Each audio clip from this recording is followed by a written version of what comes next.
আসসালামু আলাইকুম। সবাই কেমন আছেন? আশা করছি সবাই খুবই ভালো আছেন। আমরাও আলহামদুলিল্লাহ আপনাদের সবার তো অনেক অনেক ভালো আছি। তো আজকে পেঁপে ডাল রান্না করা হচ্ছে। তো এখানে পেঁপেগুলোকে ছোট ছোট করে পাতলা পাতলা করে কেটে নিয়েছি। এরপর পেঁপেটাকে ভালো করে ধুয়ে যে প্যানের মধ্যে রান্না করব তো সেই প্যানের মধ্যে নিয়ে নিয়েছি। এরপর এর মধ্যে পর্যাপ্ত পরিমাণ পানি দিয়েছি। যেহেতু ডাল হবে তো পানির পরিমাণটা একটু বেশি করেই দিয়েছি। এরপর এর মধ্যে পেঁয়াজ কুচি, স্বাদ মতো লবণ, আদা রসুন বাটা আর হলুদ দিয়ে দিলাম। এবার সব কিছু খুব ভালো করে নেড়েচেড়ে মিশিয়ে দিচ্ছি। তো এবার এটা সেদ্ধ হওয়ার জন্য রেখে দিব। তো এর মধ্যে আমি 2টা তেজপাতা ছিঁড়ে দিয়ে দিলাম। তো এবার সব কিছু আবারও ভালো করে নেড়েচেড়ে মিশিয়ে দিচ্ছি। তো এবার এটাকে সেদ্ধ হওয়ার জন্য রেখে দিচ্ছি। আর এদিকে আজকে কচুমুখির ঝোল রান্না করা হবে। তো এখানে কচুমুখিগুলোকে ছিলে নিয়েছি।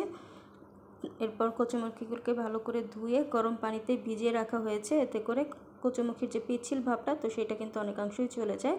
তো এবার রান্না করার জন্য চুলায় প্যান বসিয়ে তাতে তেল গরম করে নিয়েছি। এবার এর মধ্যে তেল গরম করে নিয়েছি। এখন এর মধ্যে পেঁয়াজ কুচি দিয়ে দিলাম।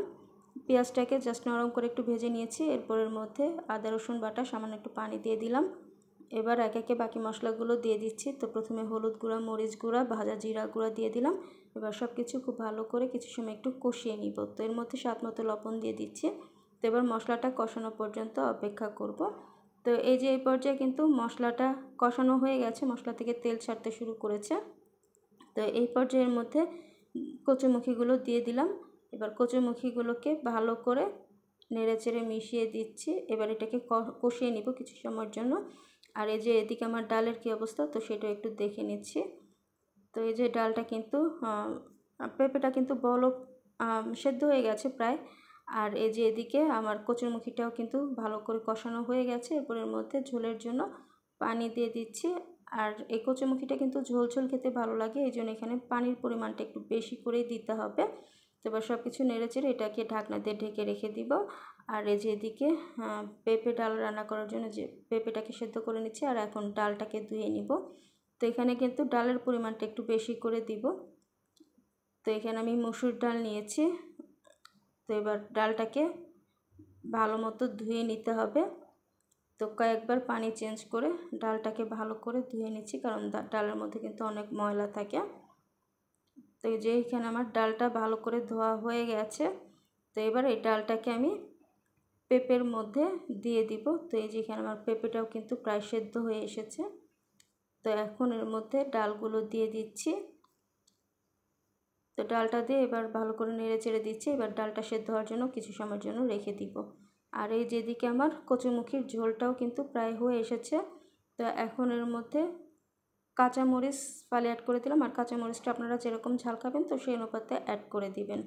তো আমার রান্নাটা কিন্তু প্রায় শেষের দিকে, তো একদম শেষ পর্যায়ে। তো এখন এর মধ্যে আমি একটু ভাজা জিরা গুঁড়া দিয়ে দিচ্ছি। আর ভাজা জিরা গুঁড়া দেওয়ার পরে কিন্তু খুব বেশি সময় এটাকে আর রান্না করব না। তো আমার রান্নাটা কিন্তু অলমোস্ট ডান। তো আমি এটার চুলাটা অফ করে দিব। আর এই যেদিকে আমার ডালটাও কিন্তু সেদ্ধ হয়ে গেছে, সাথে পেঁপেটাও ভালো করে সেদ্ধ হয়ে গেছে। তো আপনারা চাইলে পেঁপে আর ডালটাকে ডাল ঘুটনিতে হালকা একটু ভেঙে নিতে পারেন। তো আমি এখন এর মধ্যে কয়েকটি কাঁচামরিচ অ্যাড করে দিলাম। আর কাঁচামরিচটা আপনারা যেরকম ঝাল খাবেন তো সেই অনুপাতে অ্যাড করে দিবেন। এবার এটাকে সাইড করে রেখে দিচ্ছি। আর এখন ডালটাকে বাগার দিব। তো এই জন্য চুলায় একটা প্যান বসিয়ে তাতে শুকনো মরিচ দিয়ে দিয়েছি। শুকনো মরিচের কালারটা যখন চেঞ্জ হয়ে যাবে তখন এর মধ্যে রসুন কুচি দিয়ে দিলাম। তো রসুনের পরিমাণটা এখানে অনেকটাই বেশি দিয়েছি। তো এবার রসুনটাকে লাল করে ভেজে নিব। তো যেখানে আমার রসুনটা লাল করে ভাজা হয়ে গেছে, তো এখন এই ডালের মধ্যে ফোড়নটা দিয়ে দিচ্ছি। তো আপনারা চাইলে এই ফোড়নের মধ্যে 5 ফোড়নও দিতে পারেন। 5 ফোড়ন দিলেও কিন্তু এই ডালটা খেতে অনেক ভালো লাগে।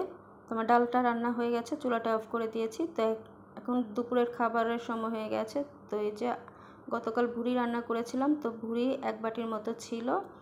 আর এই যে এখানে কচুমুখির ঝোল বেড়ে নিয়েছি। আর এই যে এখানে পেঁপে ডালটাও হয়ে গেছে। আর এই পেঁপে ডালটা কিন্তু গরম ভাত, রুটি, পরোটা সব কিছুর সাথে খেতে অনেক ভালো লাগে। আর সাথে ছিল সাদা ভাত। তো এই ছিল আমাদের আজকের দুপুরবেলার খাবারের মেনু। তো আলহামদুলিল্লাহ প্রতিটা খাবারই কিন্তু অনেক মজা হয়েছিল। তো এইটা হচ্ছে বিকেলবেলায়। তো বিকেলবেলা একটা চা বানিয়ে নিয়েছি আমি আর আমার হাজব্যান্ডের জন্য। আর ওই যে সাথে আমাদের ছোট্ট বেবির জন্য ছোট্ট কাপের মধ্যে চা নিয়ে নিয়েছি। ও আবার রং চা খেতে খুবই পছন্দ করে। আর সাথে এখানে আজকে টোস্ট বিস্কিট দিয়ে আমরা চাটা খাবো।